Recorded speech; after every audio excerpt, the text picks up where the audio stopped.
We're approaching the end of September now, and whilst I've been away for a few weeks and Jerry's been looking after the plants, he's also had less time on his hands. The weather's been particularly good for growing weeds. We've had sun, we've had rain, and if you just look at the state of this place, it won't take us long, but we really need to get this under control. So that's going to be the first job of the day. We're going to clear this and make it look nice and tidy. We've really let these weeds go, and usually when we weed, we pull them all up and we chuck them in the compost, and it provides great fertiliser for the next year. In this case, however, they've gone too far. They've started to go to seed. Now what will happen if we put these in the compost, the seeds will actually stay in the compost, we put the compost out in a couple of years, and it will actually start to grow again, just make the problem worse. So in this case, we're going to burn this lot, put them in a pile, in a bonfire, ready for later in the year, and just get rid of them that way.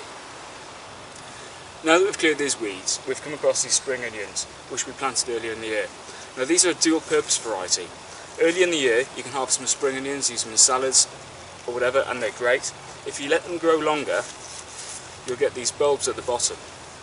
And these can be used in cooking as shallots if you like, slightly different flavour of course, or they're great pickled instead of pickling onions. So that's what we're going to do with these. We're going to harvest a few of these now, take them back and pickle them.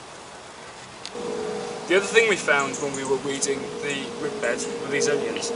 Now, I must admit, we put these in the greenhouse earlier in the year, and then put them out in the ground when they started getting bigger, in a temporary bed, and rather forgot about them.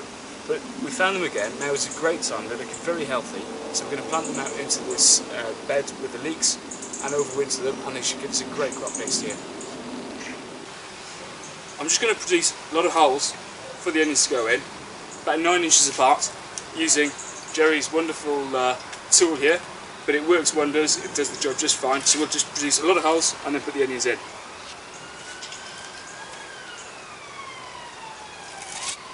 So we're just going to pop these onions into each of these holes, making sure that the root is at the bottom.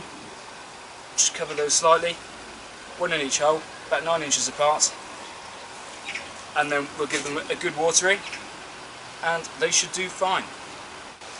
So that's the onions planted. We'll give them a good water in a minute. While we're here, I just want to talk about these leeks that we sorted last weekend.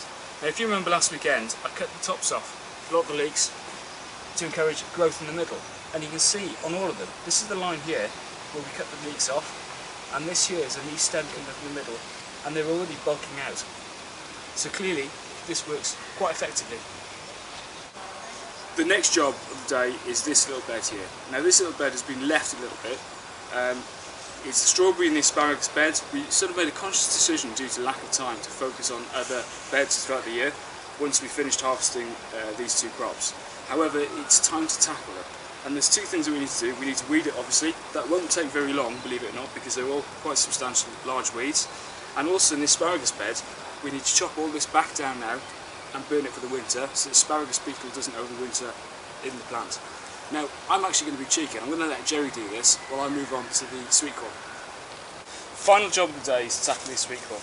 Now, you can see that they've gone over, we've had a great crop of them. We haven't harvested them all as quickly as we should have done, but that's the problem with crops like this, they all come at once. Really, we could have frozen them or something, but however, the few that are left, you can see, they're quite dry, they've gone over. We can leave these out for the birds, and they like them, but we just need to lift these up, tidy this bed up, and get it ready for next year.